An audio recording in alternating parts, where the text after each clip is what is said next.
On sait très bien que lorsque les bonnes résolutions s'accumulent en liste, eh bien, elles finissent toujours par tomber à l'eau. Personne, ou bien la majorité des gens, n'arrivent pas à tenir les résolutions qu'elles se sont faites en début d'année. Parce qu'il y a soit trop de choses, trop de directions, trop de pression, donc du coup, eh bien, elles finissent par abandonner. Mais aujourd'hui, on va faire l'inverse. On va pas faire des résolutions pour la rentrée, comme vous le savez. Je vous ai donné pas mal de mini-exercices par-ci par-là. Mais là, à la place des résolutions pour la rentrée, on va choisir un seul mot, un groupe de mots. Pas forcément de longues phrases, mais un mot ou bien un groupe de mots qui va donner la direction sur notre rentrée. Et on va laisser tout découler par ce groupe de mots ou bien le mot qui sera venu à vous. Donc ça va être super simple. Un mot d'ordre pour la rentrée. Et ce mot d'ordre, ça va être votre boussole. Ce n'est pas une liste d'objectifs, ce n'est pas un programme, ça va être simplement une direction pour vous rattacher à ce mot. Le but, c'est que, en fait, ce mot d'ordre, c'est un rappel pour les décisions que vous devez prendre. Par exemple, si vous hésitez entre deux options pour une décision, que vous devez prendre en septembre. Eh bien, là, ce que vous pourrez vous dire grâce au mot d'ordre, c'est OK, quelle option je choisis qui reste alignée avec mon mot d'ordre. Et ça vous permettra de rester aligné et de ne pas choisir en fonction de quelque chose qui n'est pas important pour vous et qui ne compte pas tout simplement. Ces mots d'ordre, comme je disais, ce ne sont pas des phrases. Plus vous faites petit, mieux c'est. Ça va être vraiment des mots ou des groupes de mots. Donc, quand je dis des groupes de mots, ça peut être comme paix intérieure ou bien croissance personnelle, développement personnel, des groupes de mots. Je vais vous donner quelques exemples pour que vous puissiez vous en inspirer et ce qui va vous permettre aussi vraiment de développer, entre guillemets, vos pensées lorsque je vais vous donner les 3 questions pour pouvoir, en fait, trouver votre mot d'ordre. Par exemple, si vous avez besoin de protéger votre énergie, votre espace vital, un de vos mots d'ordre, ça peut être très bien, sécurité, intériorité, protection, frontières, frontières parce que ça permet de parler des limites, donc ça peut être aussi limite. Voilà, ça peut être des idées de mots d'ordre pour la protection énergétique. Si vous avez besoin d'avancer et d'oser quelque chose, donc sur votre entreprise, vos projets, quelque chose comme ça, votre mot d'ordre, ça peut être oser, élan, courage, heu, confiance, avancer, ce genre de choses. Si vous souhaitez revenir à l'essentiel, les mots comme simplicité, présence, ancrage, paix intérieure, ça, ce sont des mots d'ordre qui reflètent bien, par exemple, le fait est de revenir à l'essentiel. Et pour terminer, un autre exemple, ça va être, si vous avez besoin de vous redécouvrir. Donc, du coup, vous pouvez avoir des mots d'ordre comme authenticité, paix intérieure, curiosité, ou bien même croissance personnelle ou développement personnel. Quoique développement personnel, c'est un bon mot d'ordre, mais il est un petit peu large, puisqu'on sait très bien que le développement personnel, ça regroupe énormément de choses. Donc, si pour la redécouverte à soi, vous souhaitez un mot d'ordre, j'espère que le mot d'ordre qui viendra à vous ne sera pas développement personnel, puisque je trouve qu'il est quand même assez large comme mot d'ordre. Donc, pour bien choisir votre mot d'ordre, ou le laisser venir à vous, il y a 3 questions que vous pouvez vous poser. La première, ça va être: «Qu'est-ce qui m'a le plus manqué cette année?» L'année 2026.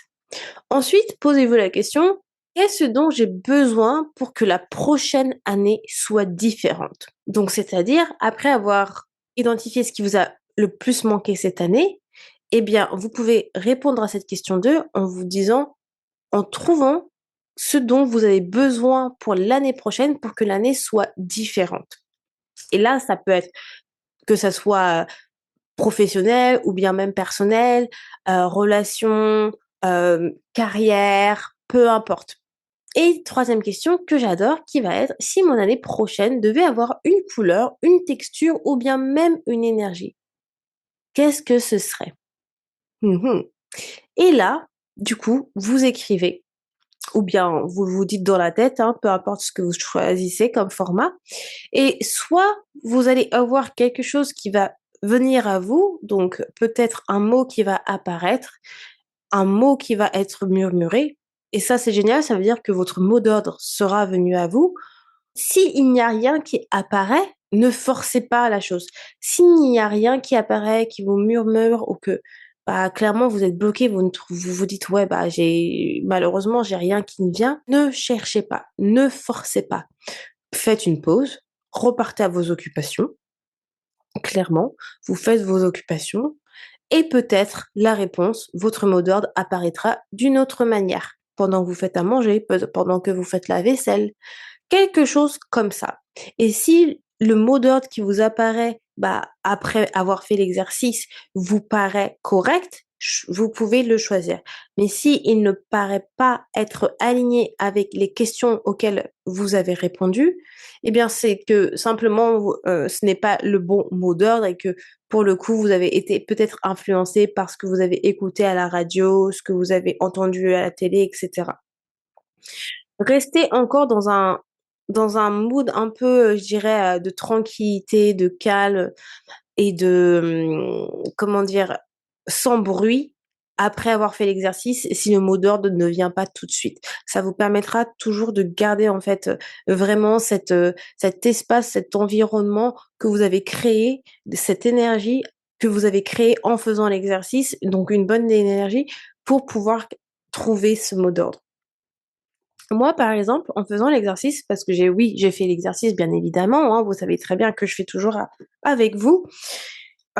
Donc je vais pas forcément vous dire les 2 premières questions parce que c'est quand même assez personnel, mais par exemple, si je vous donne ma réponse à la troisième question et mon mot d'ordre, la réponse à ma troisième question, si mon année prochaine devait avoir une couleur, une texture ou bien une énergie, c'est marrant, ce qui est venu, c'est bleu, satin et le doux.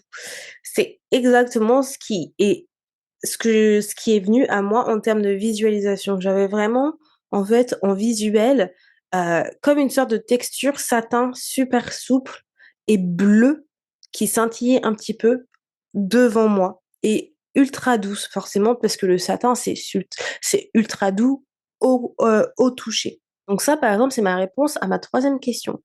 Et mon mot d'ordre qui est venu, c'est «ose». Pas «oser», mais «ose». Bon, c'est la même chose, hein, vous me direz, mais c'est «ose» du coup. Donc dès que vous avez justement trouvé votre mot d'ordre, écrivez-le en quelque part. Dans votre téléphone, sur un post-it, sur votre carnet, écrivez-le en gros pour que vous puissiez vous en rappeler. Mettez-le en message quand vous avez votre alarme qui sonne pour que vous puissiez vous rappeler de votre mot d'ordre. Bon, à force, je pense que ça va être simple à s'en rappeler puisque c'est quand même une courte phrase. Et chaque fois que vous allez prendre une décision à la rentrée, rappelez-vous de ce mot d'ordre pour que vous puissiez faire des choix alignés. Donc pour ma part, en septembre, si je dois prendre des décisions au niveau de fil positif, je pense, ou bien même mon travail en temps plein, eh bien instinctivement, parce que je prends toujours mes décisions en fonction de mon intuition de base, mais je vais également prendre en considération mon mot d'ordre pour me dire, ok, est-ce que mes choix sont alignés avec mon mot d'ordre? Donc du coup, ça vous permet vraiment d'avoir un filtre et de se concentrer sur l'essentiel. Et c'est marrant parce que je trouve qu'en fait, le mot d'ordre qui est venu à moi, il reflète exactement un peu entre guillemets de façon, heu, ce que je souhaite entreprendre et où je me vois et cetera. Pas mal de choses. Bref, voilà les amours pour cet épisode. J'espère que vous allez réussir à choisir votre mot d'ordre et qu'il y a quelque chose qui va venir en vous et que vous allez pouvoir faire cette pratique en septembre. En tout cas, n'hésitez pas à me dire si vous avez fait cette pratique et que vous avez trouvé votre mot d'ordre. Qu'est-ce qu'est votre mot d'ordre en commentaire si ça ne vous dérange pas ou n'hésitez pas également à faire une story sur Instagram en faisant l'exercice et en me taguant en story. Je reposte toutes les stories et moi, ça me fait énormément plaisir. Sur ce, je vous dis à demain pour un nouvel épisode. Bye tout le monde!